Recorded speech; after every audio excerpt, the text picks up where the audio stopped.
As we continue to see the effects of climate change, we have to ask ourselves, what can be done to slow the rate at which these dramatic changes occur? While there are many actions you can take to do your part in the fight against climate change, a great place to start is to educate yourself about the factors that contribute to our changing climate. And no factor plays a larger role than the concentration of greenhouse gases, or GHGs, in our atmosphere. You've likely heard that greenhouse gases play a role in global warming and that certain human activities release large quantities of these gases into the atmosphere, increasing global warming. Greenhouse gases, however, are not all bad and have played a role in regulating the global temperature throughout the Earth's history. Hey guys, welcome back to our channel, and in this video, we're going to tell you everything you need to know about greenhouse gases and its role in our global climate. But before we start, please like the video and subscribe to our channel for more similar content like this. Now, let's begin. What are greenhouse gases? Greenhouse gases are what cause the greenhouse effect within Earth's atmosphere. These gases are responsible for retaining heat here on Earth. Without these gases, the temperature of our planet would drop from its average global temperature of 57 degrees Fahrenheit to just under 0 degrees Fahrenheit. While greenhouse gases play a role in maintaining a habitable global temperature, human activity has increased these gases' atmospheric concentration, causing too much heat to become trapped in our atmosphere. The extra heat in our atmosphere leads to increased temperatures around the globe and climate change. Let's go over the types of greenhouse gases and how they come about.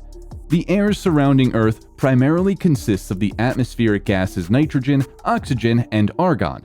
A mixture of other gases accounts for about 0.041% of the atmosphere, including the greenhouse gases. While this percentage may seem small, these gases play a significant part in the greenhouse effect responsible for regulating Earth's temperature.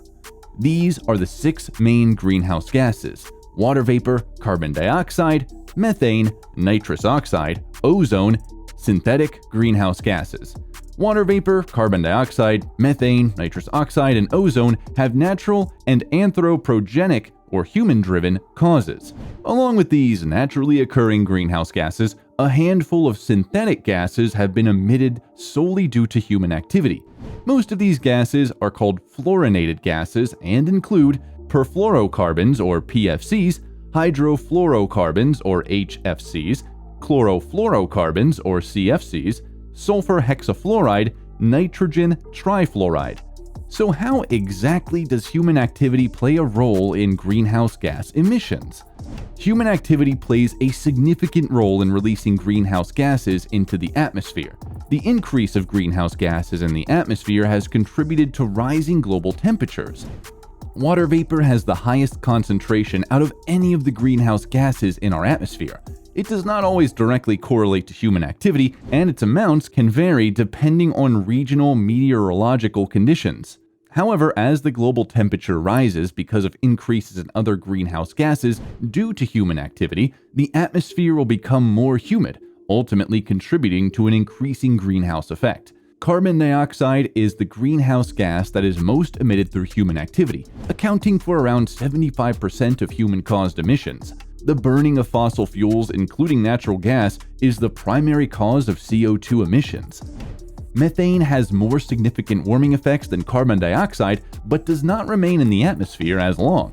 It accounts for around 14% of human-caused emissions and is emitted due to agricultural and the decay of organic waste in landfills. Nitrous oxide has even more significant warming effects than methane does. It accounts for about 8% of human-induced GHG emissions. Nitrous oxide is released due to agricultural and industrial practices. Ozone is difficult to measure due to the short amount of time it exists in the atmosphere and its substantial differences in concentration around the globe. The ozone near Earth's surface, called tropospheric ozone, acts as a warming greenhouse gas. It is produced through the burning of fossil fuels like traffic emissions and the burning of vegetation. Fluorinated gases constitute only about 1% of greenhouse gas emissions.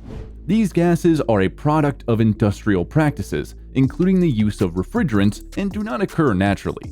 They have greater warming effects per gram than any natural occurring greenhouse gas. What is the greenhouse effect? The greenhouse effect is how heat is trapped on the Earth before it can return to space.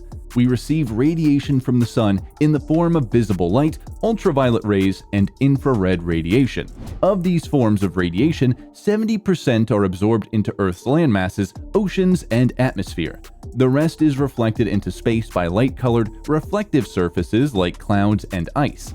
As the surfaces of Earth absorb this radiation, they heat up, and some of the heat is then reflected into the atmosphere. As the heat travels through the atmosphere towards space, greenhouse gases absorb the heat radiation, trapping some of it before it can escape into space. Greenhouse gases are responsible for global warming because they trap heat that would otherwise escape from the atmosphere. Unlike oxygen and nitrogen, these gases can absorb radiation and hold on to heat. Greenhouse gases keep Earth at a temperature that can harbor life. If there were no greenhouse gases, the Earth would be too cold for most life as we know it. On the other hand, if there is too high of a concentration of these gases, the greenhouse effect will run out of control, resulting in a global climate that is much too hot. Let's look into the industries and nations that are behind the greenhouse gases that cause global warming. Is there any way we can lower the concentration of greenhouse gases in our atmosphere?